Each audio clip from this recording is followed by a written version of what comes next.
We'd like to welcome you to the Heart Leader Podcast, where heart and mind align. I'm your host, Amber, and I'm here with co-host Austin, and we'd like to know, do you have a passion to make a greater global impact? Are you ready to embrace leading with heart and love? If so, join us on this journey to become heart leaders who change the world. Each episode brings heart-centered connection, building stronger relationships, communities, and businesses. Let's take a deeper dive into what it means to be heart leaders.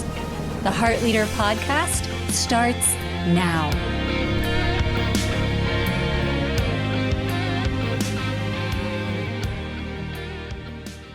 Hi, and welcome to another episode of the Heart Leader Podcast, where heart and mind align.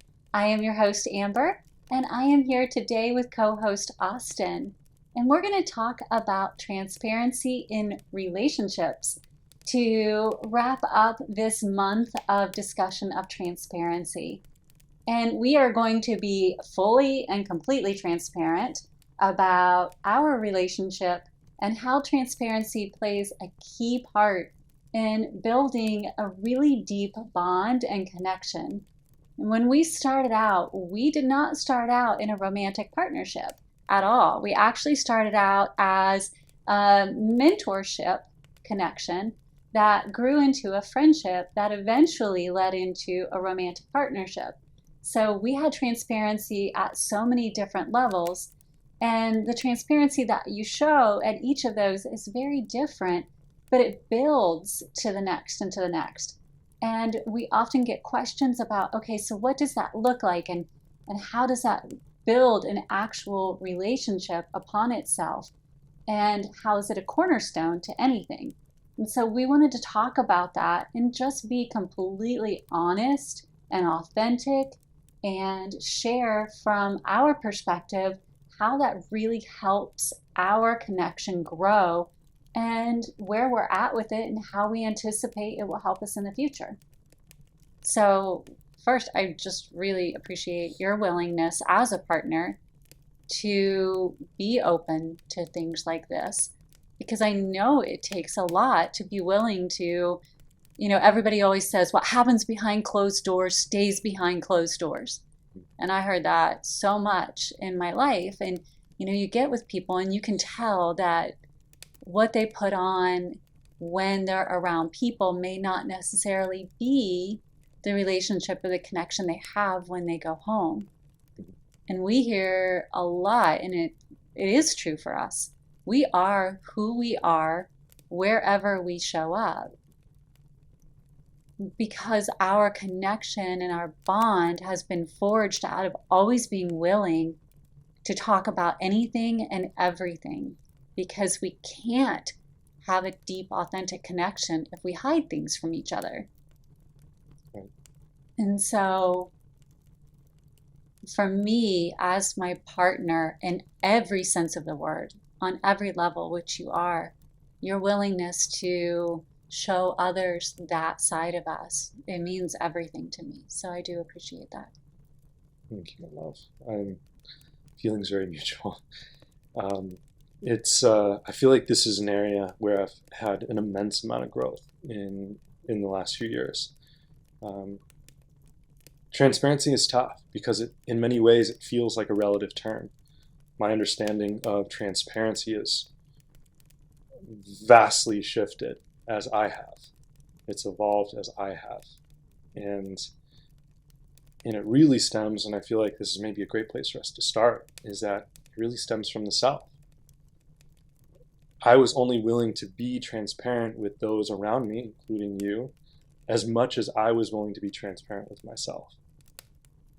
And there was a lot that I was not willing to be transparent with.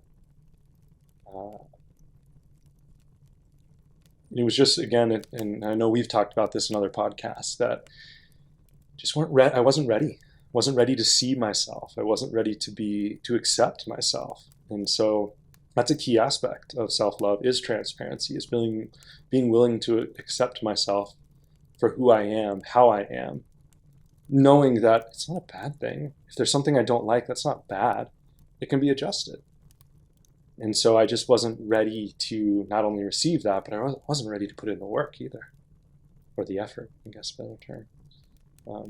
So yeah, which is, I feel like, where you came in as the mentor to help me immensely, to break down the bridges within myself that I had not the bridges, break down the walls that I had put up, and help me build a bridge. Yeah. And I feel like it's important that, at the time when we met, one of the things that struck me very much about you was that you were open for anything. Like, you were very willing to be open-minded and consider any possibility outside of yourself. But the moment it was about you and the internal exploration of you, there were moments when it scared you to think of what you could be capable of. And we would reach an impasse sometimes where I was like, well, if you're not able to go into that part of yourself, it's okay. But that might mean that I'm not the right mentor for you. And this might be where our journey ends. And at times that then would prompt you to be like, no, I'm not willing to not have that connection, because I can tell that this is taking us deeper and helping me see things about myself. So it wasn't about me, but it was about what my presence was invoking within you to help you see. And so that would be like a catalyst. And then that would be reciprocated throughout as we became friends. There would be times when it's like, okay, here's where I'm at. And you would reciprocate in transparency, like, hey, I'm noticing this about myself within me. I'm not being honest with myself. We'll go to that one. Like, you would notice where you weren't being honest with yourself about certain things, like maybe what you're eating. You would think, oh, I could have this every now and then, and it's not causing an issue. But the more you were honest with yourself and you noticed the impacts it was having on your body, like that when you would eat rice, you'd have a stuffy nose. Mm-hmm. I would then notice with myself, oh, wait, I thought if I had a little bit of gluten, even though I knew gluten caused me problems, but I could have a little bit of gluten. So I wasn't being honest with myself. So you being willing to be transparent with yourself and say, all right, no, this absolutely isn't working with me. And I just have to be honest with myself. And then being transparent with me about that caused me to go,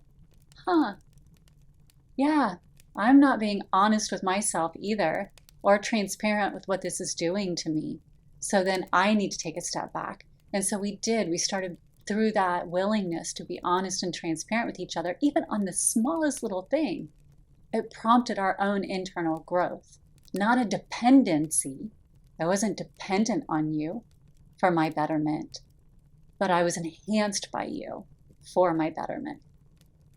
Love that. It's very critical differentiation, because it is easy to say, well, if we were partners and helping each other out, although it's a positive thing, were we creating dependency, and was that in turn just something outside of ourselves that we were directing in one area? And I would say no. I think that's because the way you just presented that is exactly why it's not an external dependency. What we were doing was life-changing for me in many ways, because I had not seen that. I feel like there was a natural desire to want to be transparent, not only with those around me, but with myself. But I honestly just didn't know how. And so being able to see it within you and have you share, then I got to see a real life practical example. It sparked more out of me to be like, well, okay, if she can do it, I can do it. Yeah. And then that kind of built on each other. And so to your point, it wasn't a dependency, it was an enhancement. It was a mirror in reality. And so that external we weren't dependent on it, because a mirror is not, it was a mirror for transparency through each other. And the beauty of it was that it was in the foundation of love.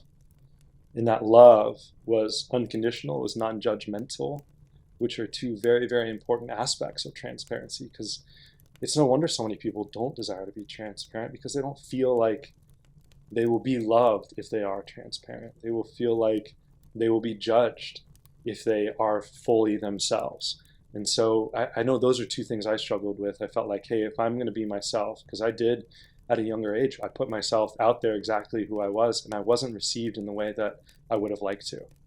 Whether it was around friends or around relationships growing up, I just was received very differently. And, of course, I have to be willing to take responsibility that my communication may not be exactly where, I've spent a lot of time on communication, and in many ways it's revealed that I could definitely communicate things better. And so I'll absolutely take responsibility for that through the years. But it still doesn't negate the feeling I had that the intention was to be authentic. And when it wasn't received, every single time it wasn't received, I felt like I needed to put another block on that wall and build it higher and higher and higher and higher. And that was a struggle. So by the time I actually met you, my wall was very, very high. Again, I was willing. I loved learning about things outside of myself, but when it came to actually getting to know me, and probably with some of my guy friends, I had a little bit lower wall, but due to my experiences with different female relationships, whether it was friend or relationship wise, I was very guarded. And for me, it was okay, because I understood where you were coming from, even though you didn't tell me directly. There were indirect signs that were there. And so it always has to start from one side. Yeah. One has to be willing to be transparent in a loving, kind, and supportive way. If I had come at you, either from a mentorship perspective or a friendship perspective, when we were getting that footing, and just lambasted you from that transparency side, from a harsh perspective, like, in all transparency, Austin, I noticed that your ego when it comes to women is not kind, and just pointed out to you all the ways in which I noticed that, we would not be sitting where we are today. Because all I would have done is triggered your ego, which I had observed. And then where would we have been? Right. But being able to instead use transparency to ask you, what happened that caused you the pain that has created the walls that you have put up? Tell me about that so that I can understand what created the foundation for where you are now. Right. I appreciated that perspective and that type of practicality to the communication, because one, it felt like it created a safe space, which I didn't feel like I had. And two, it felt like it wasn't coming from a place of gotcha. Yeah. Or what has now turned into what's called cancel culture. Yeah. I think that whole concept of gotcha, or wanting to get you, or, I'm better than you because I'm not there. Exactly. Or, just like every other guy, like, wanting to put it in a category, because it's easier for us in many ways to just throw someone in a category when we don't understand the full picture. It's really easy for us. But that's easy isn't real. Agreed. And so I feel like one of the major transparency traps, if you will, is, at first when you started asking me those questions, my natural inclination, it wasn't even natural. I want to take that back because it was a learned habit to protect myself. Yeah. So I had learned, unfortunately, that when I was not being received in the way that I desired, that I would start to adjust who I am based on the person so that I could be received well. Thinking that I was being helpful, or I didn't really honestly I didn't really think about it too much. It was just probably my desire to be liked or loved kind of took over. Became like a programmed response. Yeah, it was the authenticity of a desired connection was there, but how it was done was not authentic. And so therefore there couldn't be transparency. Yeah. And so, how can I be authentically myself if I'm not actually being myself? How can I present who I am when it's a completely different version of who I am? And then, for each person, it was different. And then it just became convoluted. And then through that process, I didn't know who I was. So when that question came forward, I didn't even know how to, felt like I was just throwing spaghetti on the wall, or whatever that saying is. Yeah. Because I was like, I honestly, I don't even know at this point, because I've been so many things to so many different people, thinking I was either a good friend or what that person wanted in their life, because I desired inherently a connection. Just, we just all want to be loved. I mean, it's not rocket science. Yeah. So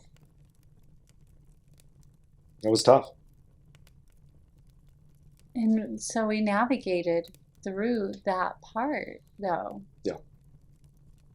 Because when you didn't understand, and it wasn't like we were just in this field of rosebuds and lavender, and,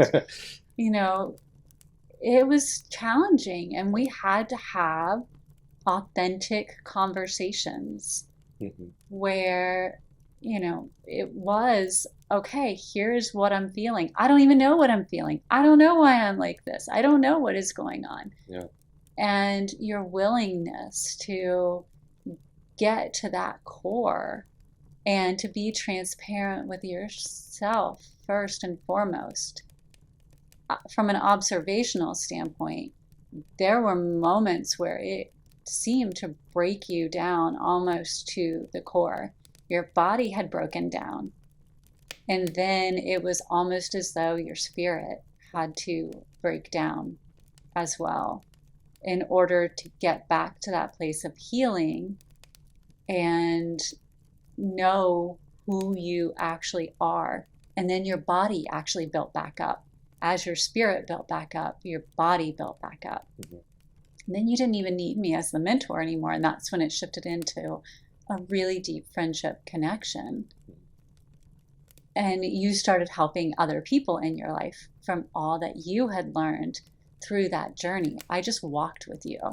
You did it. I just happened to have tools that assisted because I had gone through something similar. And then I watched you in full, we are going to use the word transparency until it becomes a drinking game in this, I don't care what coffee, soda, whatever. But you were transparent with your friends about what had happened in your life, causing some of them to not be able to relate and walk away, and others to be like, how do I embark upon that type of a journey? Because I'm at that kind of a pivotal point. Can you talk about what that experience was like? Yeah, I mean that one was definitely hard. I think the hardest part for me was a continuation of that transparency trap, where I did make some connections and people I did care about, but I actually realized I had nothing in common because I wasn't really actually that person. And I think that was really tough for me to kind of walk away and pull back. And at the time, I didn't have the awareness or the communication skills to even effectively communicate that that's what I was doing. Kind of reflecting back now, it's very clear. But again, we do the best that we can when we, given the situation and what we're doing. That's where I was. I thought was the best. I probably could have handled things better, and I definitely would do things differently now. But at the same time, now I wouldn't even get myself in that situation. And so it's like, what can you do? But yeah, I mean, it was honestly, it was tough. Pulling back. In many ways, it kind of felt like, if you ever use like a drill gun, for example, and I don't know if that's the right term, but my lack of experience in that, but I do know. Tell you're a master builder. Yes, I'm a master builder. And you put in the nail, but it's not aligned right, and then you attempt to pull it back out, and you strip the screw, right, and so you can't. And so I felt a little bit like that, where I was misaligned, but I was so deep in that, it was like I felt, stripped, like there was nothing there, and I was like I can't grab screwed on. Yeah, like I was, yeah, and that's nice. and I just, I couldn't get out. I felt like I was so, yeah, and I needed something to help me out. And one of those little tricks is that, hey, if you put a rubber band on there, and then you get is it electric screwdriver? I don't know what the correct term is. And then you can actually grip it in there and then pull it back out and then get a new one and then align yourself. And that's kind of what I felt like this process was like. And the reason why I'm saying this is because growing up, I had a golf trick that really helped pull me back. And it was a rubber band or a hair tie or something that would kind of put right on my wrist here. And when I caught myself veering off while on the golf course, whether it was a negative thought pattern or, hey, if I just had a bogey and I was, playing really well and I wanted to get back in the game, get back in the zone, I would kind of do that rubber band. So in many ways, it was like I needed that on a much bigger scale, like exponentially bigger scale. A giant rubber band. Level. Yeah, I needed a massive rubber band to just slap me across the face and say, come on, align yourself. Be you. I know every part of me, body, mind, emotion, and spirit, was just calling out for me to be who I am. And I was giving every excuse not to, because I so desperately wanted to just fit in. Wanted to be liked. I wanted to be friends with everyone. I didn't want to cause issues. It was all from a place of love. I just didn't know how to express it. And I didn't know how to be it. I didn't know how to embody what I knew was possible. I really did know it was possible. I didn't have any example at the level that I was looking for. And so I met you. And that, when you say catalyst, it was to the very essence of that word. Because you embodied a level of love, care, connection, and honestly, divine embodiment to a level I had never seen. And so, yeah, it's, as you say, your goal is to light the lights. Keep lighting, because it could just go on forever. And I felt like you ignited that within me, not because of anything external, not anything you did. You were inspiring because you are. And I desired that. I feel the same about you. And that's really our goal in this transparency too, is to show any level of partnership what's possible. Because if we're hiding behind things, if we're not sharing, it doesn't matter if it's a friendship, if it's a romantic partnership, if it's our parents or our family members. If we have to hide parts of who we are in order to appease someone else, then are we building the kinds of bonds that we desire to build with each other? And is there another way? We can't answer it for everyone. We really can't. And we're not encouraging everyone to run out and start telling every secret that they have hidden away in their little secret vault to everyone who will listen, because there is a level of oversharing. And that's the point of this. Like what we shared with each other in that mentorship connection versus what we shared with each other as friends versus what we share with each other now in a partnership alignment is different. You know, your friends probably don't desire to know what you would share in a romantic partnership. But it is having that capacity to not hide away key parts of yourself that make you who you are, or doing what you were talking about, which is showing up as one person here and another person here just to be liked by people. Mm-hmm. Is there a median point there? A happy little space where you don't have to remember what you told this person versus this person so that you don't inadvertently mess up because I told this person I'm this and I told this person I'm this. It's not a way to live. So how do we get transparent and authentic enough with ourselves that we are consistent and we don't have to pretend to be something we're not in order to get someone to care about us? Because so many relationships do start that way, mm-hmm. right? Oh, I love cats. I don't care that you have 10 of them. Mm-hmm. Oh, we're 6 months into this. I'm actually allergic to cats. You know, so we have to find that happy balance.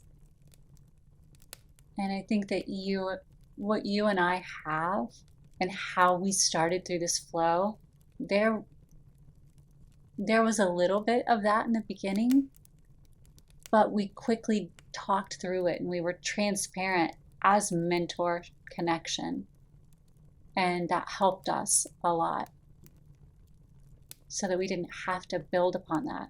And another thing that we always say to each other is, I don't need you. Which sounds so harsh, and people are like, why would you say that to each other? So would you like to dive into why we tell each other, I don't need you? We say it because the next words are probably some of the greatest words you'll ever hear. Because I choose you. Yes. And we talked a little bit about the energy of words in one of our last podcasts. And need and want come from that lack. The choice comes from infinite abundance. And what we have, how we feel, the connection that we share is infinitely abundant in love. Love is the core of it. And so when we say, I choose you, in every now moment, it isn't a promise or an expectation, which could lead to disappointment or misunderstanding or any of these things that we elevate because we think it's going to be one thing when it's actually another, and then when it's not that way that we envision it.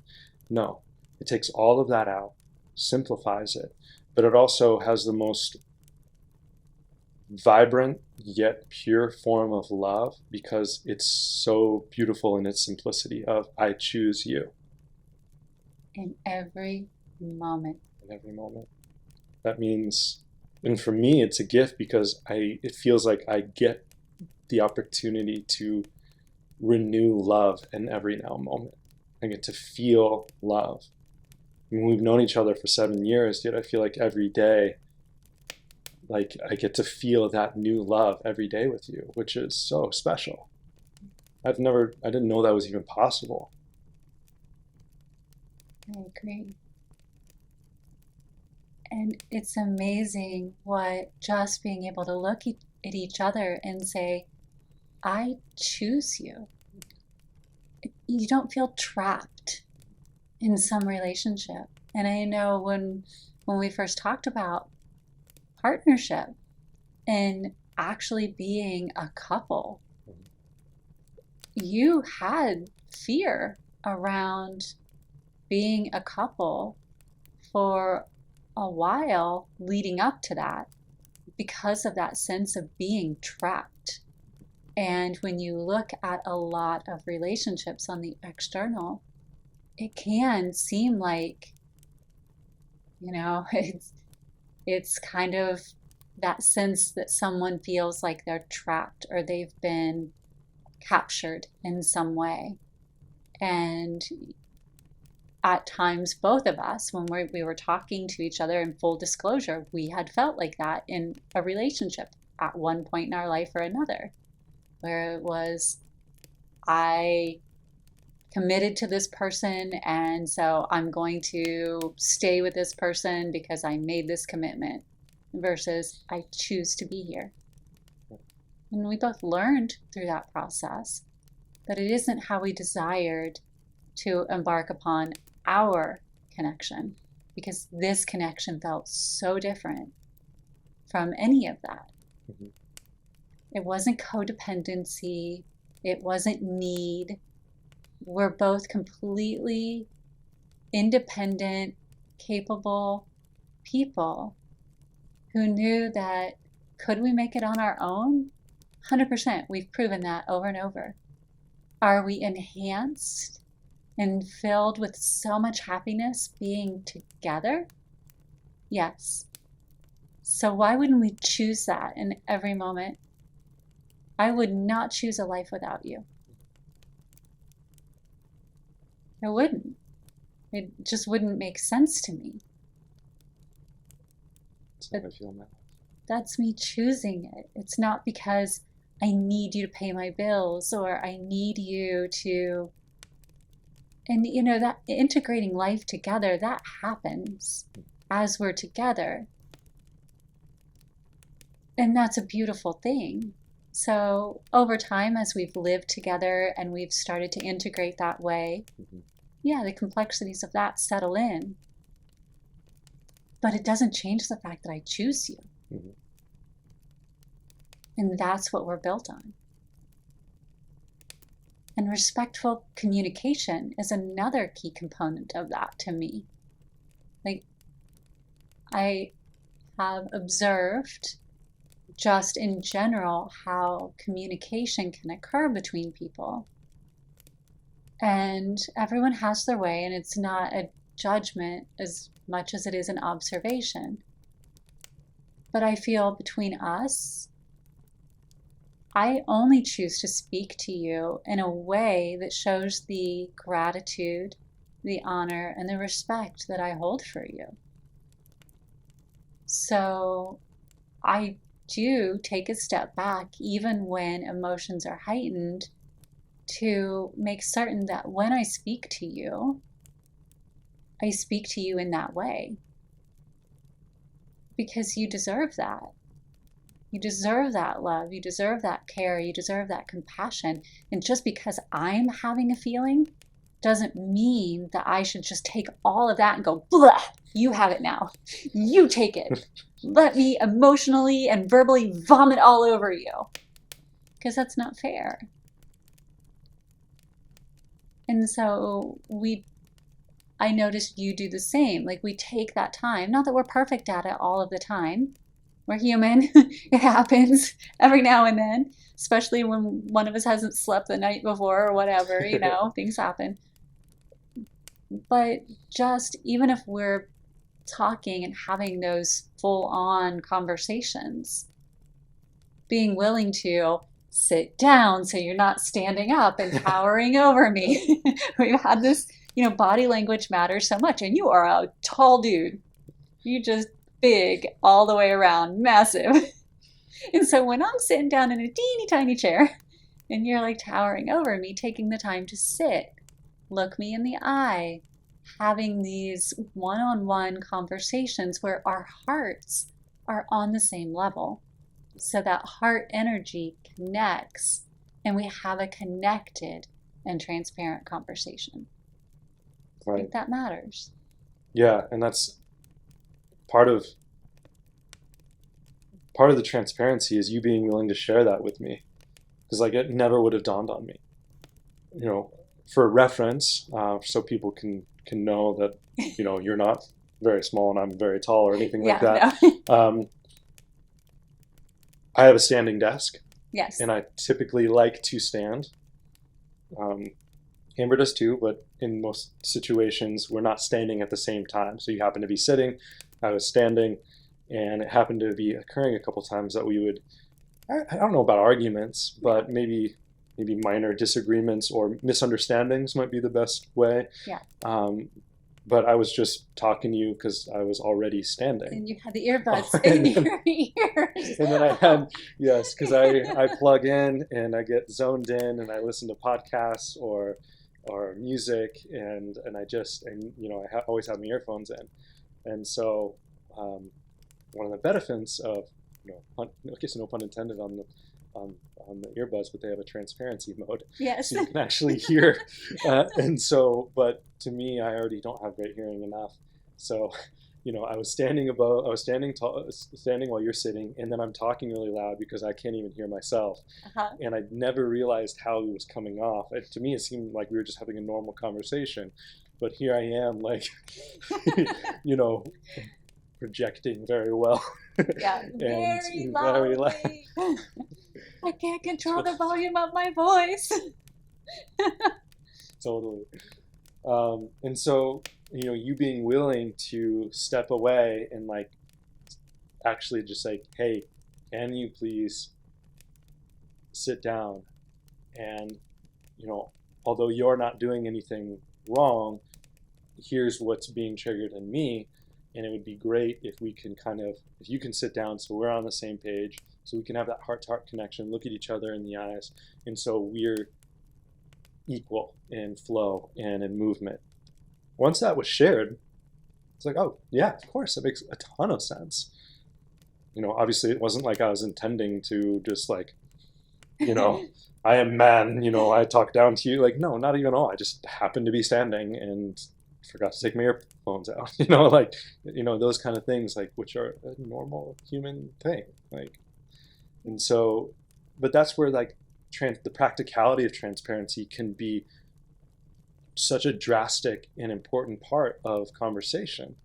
Because if you didn't say that, you could be holding that over my head and I'd have no idea what was going on, and we could be fighting for weeks, and it could just be building and building, and then I could keep triggering you, and then because you're triggered, then that triggers me, and then it could be this whole thing that could go on for months or years, which happens to a lot of people over something so small that could just be spoken very softly. You delivered it very eloquently, and you got out of your own way, which I greatly appreciated, saying, hey, I'm being triggered. That's not for you to hold, but here's why I want to let you in on why this is happening.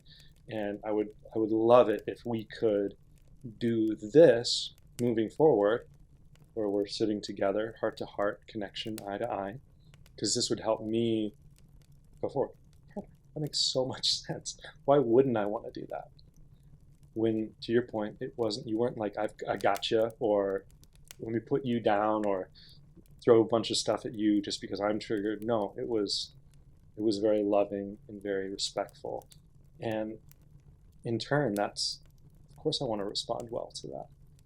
And I feel like that's such a key aspect in this transparency, is it does kind of get you out of your own way, and it helps invite someone in so that what you're feeling is not alone.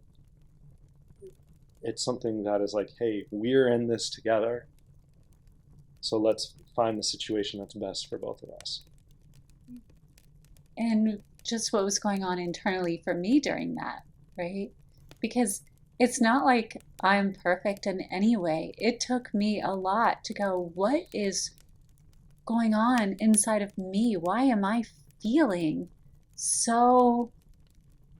Because I know you, And I know you would never in any way be forceful.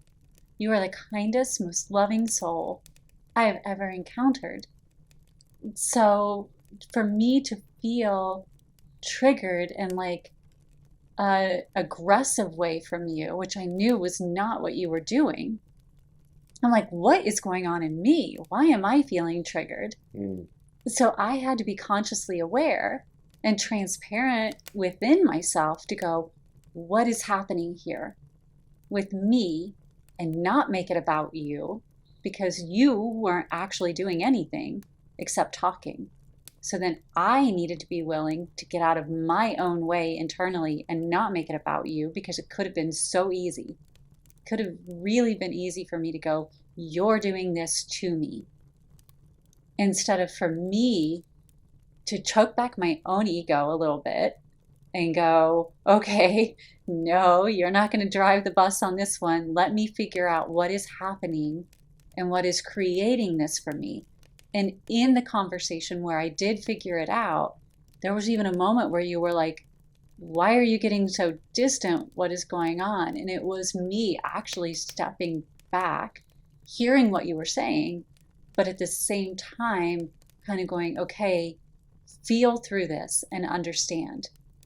That gave me the opportunity to observe your body language, which was calm and loving, but still like, I'm like this. And I'm like, okay, well, there's part of it. My head is tilted up. I can't feel you because I am a very sensory, feeling the energy flow. So I can't feel you. All I feel is everything coming at me instead of with me. And so there is that. And anybody who ever has felt talked at instead of talked with would totally cue into that. And so to feel that occur, and then to hear your tone elevated when you're, we're pretty soft spoken when we're just the two of us at the place. To hear your voice elevated, it was pretty quick then to decipher. But first, I had to get the frick out of my own way. And I think that's important for a lot of individuals to recognize too, is until we take that transparency internally and get out of our own way and are so willing to go, all right, what is happening here? What's happening inside of me first, then what's happening outside that's causing the inside. Then I can tell you what's happening. Otherwise, I couldn't have told you. It's beautifully said. I really appreciate that. What was great is you were sharing all of that real time. It took a lot of practice to get to a point where you could do that. And so for anyone listening or watching right now, it's, that's not like maybe you hear this and it's something you desire to test out. It may not happen exactly that way the first time, and that's okay. Yeah. Very okay. And we both have put a lot of time and energy and effort into getting to a point where we can effectively communicate exactly how we're feeling, while pulling back our egos to express what ultimately a feeling is fleeting. It's not who we are. It's not our identity. It's an experience to help us understand who and what we are in that moment. And then how we choose to respond to that is another opportunity for us to understand who we are in that moment.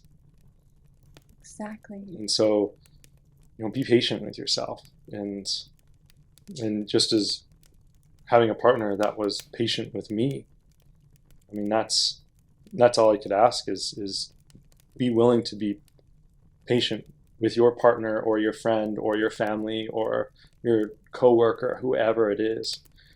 Just as much as you would desire patience, and room for growth, please provide that for others, because that's something you did for me in spades since the first day that we met. And that spark to me allowed for that exponential growth opportunity. So if I didn't have that, I don't know if I'd be sitting here right now. I really don't.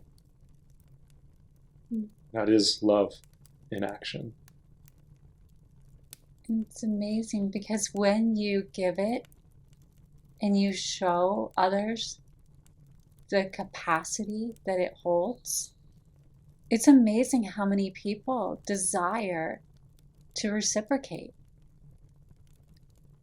And so you may need to be the one to hold the space for a while. It's not going to happen in a week. Mm-mm. Or maybe even a month. It may take a while.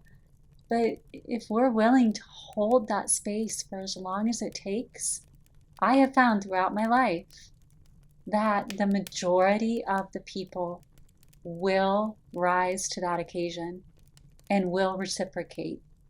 And before you know it, you've created an entire surrounding of people who are transparent with you, authentic with you, loving to you, will be there for you whenever you need. And so we create our own reality, if you will. When people talk about manifesting your own reality, you're consistent in the reality you're creating. It is what occurs. Because that is our world now. We don't live in some fantasy land. We are surrounded by people who love us, who support us, who see the vision that we see, because we have held strong and we have shown what's possible. And in our transparent flow of communication, which, things change too. Like when we talk about being transparent in our desires and in our connection and in all of the things that we're communicating out, part of that is being willing to say, oh, that's how I felt a year ago. Now this is the direction that I'm heading. And it's okay, because you know what? I'm flowing with life. Life changes, I change, and therefore my choices change. I don't have to be stuck in what I said a year ago. Mm-hmm. I can change. And that's okay. And I feel sometimes we get so tied to something that we said we were going to do a year ago that we have to do that. And we don't. And so you've always been so understanding with that part too.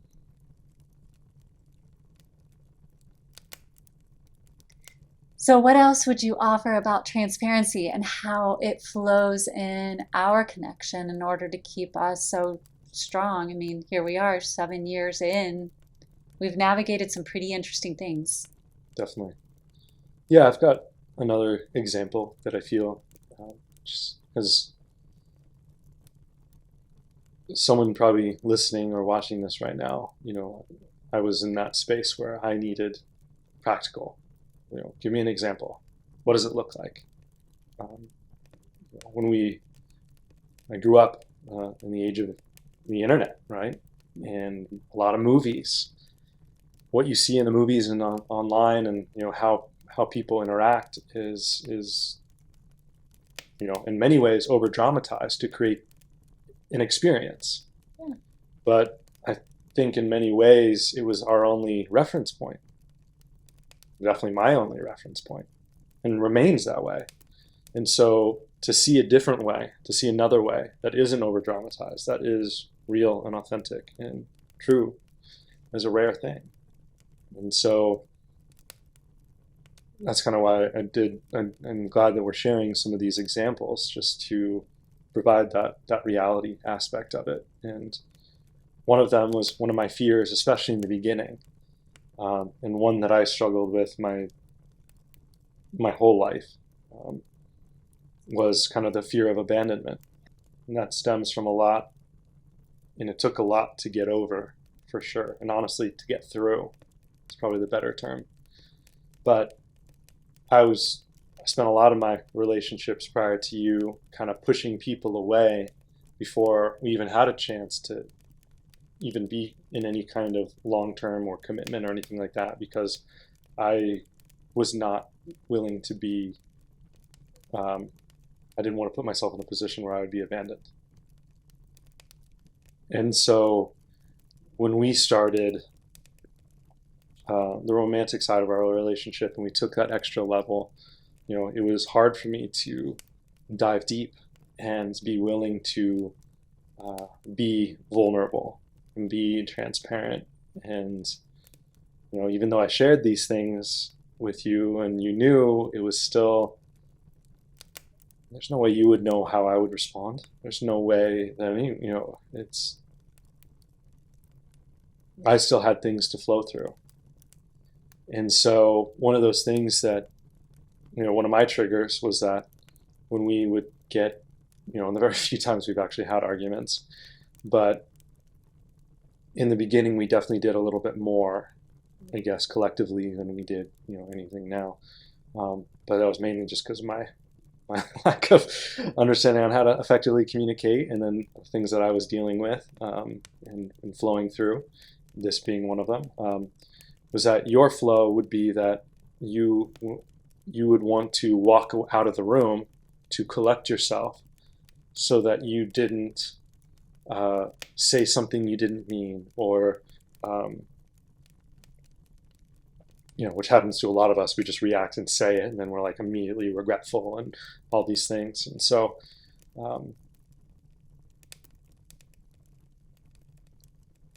it took me a while to comprehend that that's what you were doing, because I was so caught up in my fear that, if we got in an argument, you would just leave. I was like, here I am being vulnerable and open and wanting to share, and I'm finally committing to someone, and we have one argument and she's going to leave. Like, that was my fear. And it was completely irrational, because obviously knowing you, that's not even close to the case. And it took me a while to even comprehend what you were doing and to accept that that's how you responded to things, just because that's how, I want to stick in it. I want to, okay, well, why would you leave? Like, let's keep talking about this and let's get to the root cause. And so it's completely opposite of how I would approach it. And so being kind of in my own area, in my own ways, and not being willing to see what's around me or observe, because I was so caught up in fear, it took a while for me to accept and respect that that's your approach, and to receive it as it's the opposite of abandonment. It's actually a beautiful form of love, that you love me so much that the last thing you could think of would be wanting to say something negative or mean or unloving to me in any way, shape, or form, that you would actually remove yourself from the situation to collect yourself, to come back and then effectively communicate to me. In many ways, I don't think I felt like I deserved that kind of love. My own lack of self-worth and my own self-doubt, my own lack of self-love, I didn't know how to even receive that. And so engaging in transparency, where I could express that to you, I feel opened the door so you could see what I was flowing through. And so I could invite you into where I was.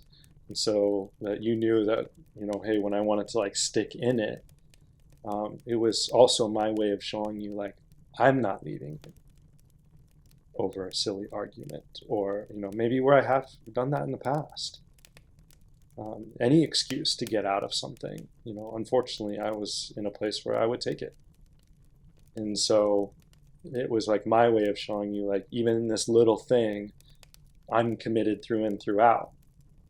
So I'm not going to leave the room because I'm in this. And so both were beautiful in their own way, but they just weren't meeting. They weren't conducive. Yeah, they were good. This isn't going to work.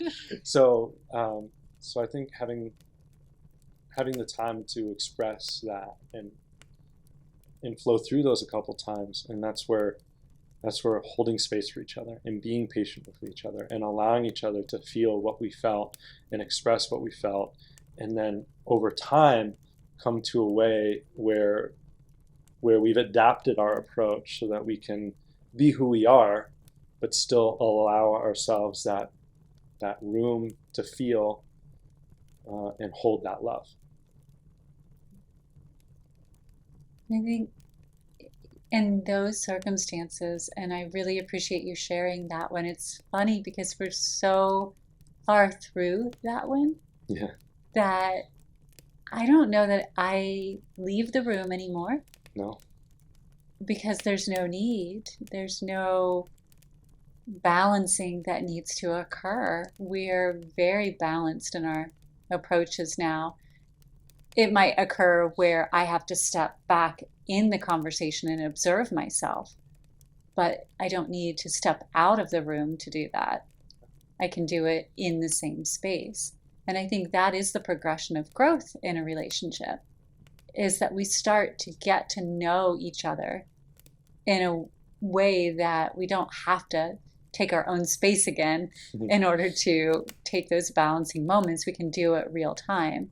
Yeah. But it is important to constantly take those and then be transparent and talk to each other. But the willingness to allow each other to have our own way, to not force each other into being the same way. Like, this is how I handle it, and so you should handle it the way that I handle it. Why don't you see what I see? I love the fact that you don't put me in that position. Not once, ever, in all the 7+ years that we've known each other, have you ever asked me to be you, or to even be like you. And I feel that that's so, so important to the health of our connection. You love me for me, not who you believe you can form me into, or some niche I fill in what you needed for you. You love me for who I am and the expression that I am. And I love you for who you are and every expression of who you are. Even the ones I might not understand, like I am not a huge golfer, but watching you play golf is one of the most beautiful things I've ever seen in my life. I don't understand it, but I love it. And I think that is another deep aspect of this. We don't have to understand everything about the people that we love. We don't have to shoehorn ourselves into being like that. We just have to appreciate the beauty that it is for them and connect on that level. Amazing. So, thank you for showing that to me. We do understand it in a very practical manner in terms of like, okay, hey, we can look up at the stars and see the beauty of the stars, not understand the cosmos and the inner workings of everything.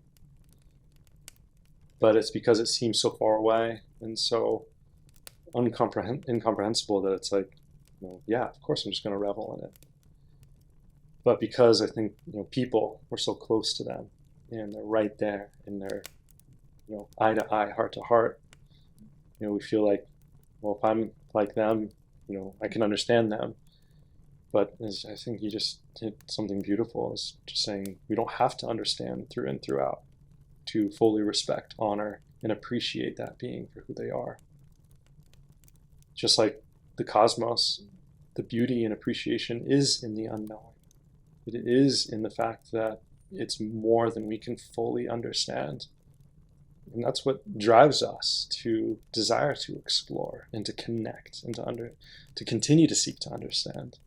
And I feel like that I have with you exponentially, that I don't understand everything you do, but I do in many ways revel in it, from how you connect with our clients to how you connect with your family to, even just how you make a vegan lasagna. It's like art. Everything you do is art, and it's purposeful and intentional. And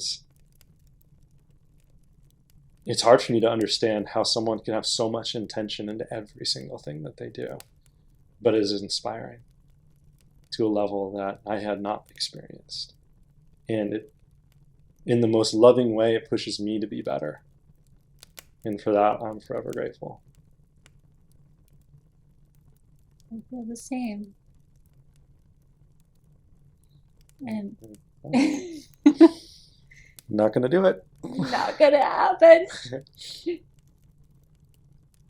And what I hope this does is it shows people that it's not like we started out in some massive, lustful connection where, hey, we're just going to be together and we were together 24/7, or, things were, it was a slow build. It was a slow build. And it was beautiful. And every step, I wouldn't change any step of what happened between us. But every step was purposeful and meaningful because we allowed it to be. Other people who were in our shoes may have breezed by this type of a connection and moved on to something else. Intention is important, and being willing to talk and share and sit in the moments together.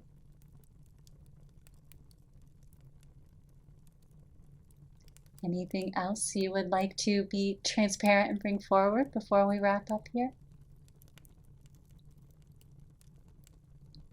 Just happy. It was wonderful getting to be in a place where we can talk about the special connection that we have from a place with a full heart and complete happiness. That's what else could I ask for?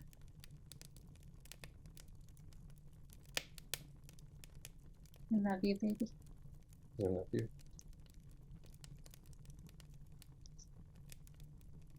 And we love all of you, and we're so grateful that you joined us on another episode of the Heart Leader podcast, where heart and mind align. You can catch us every Tuesday at 6 p.m. Pacific time for an episode. Next month, we are moving into the theme of compassion, and we will have a toolkit that is all around compassion calisthenics, working out that compassion like you would work out any other part of your body. You can find that in the Heart Leader Toolbox, which you can get for free by going to swivera.org. Until next time, we look forward to seeing you in the Swivera community.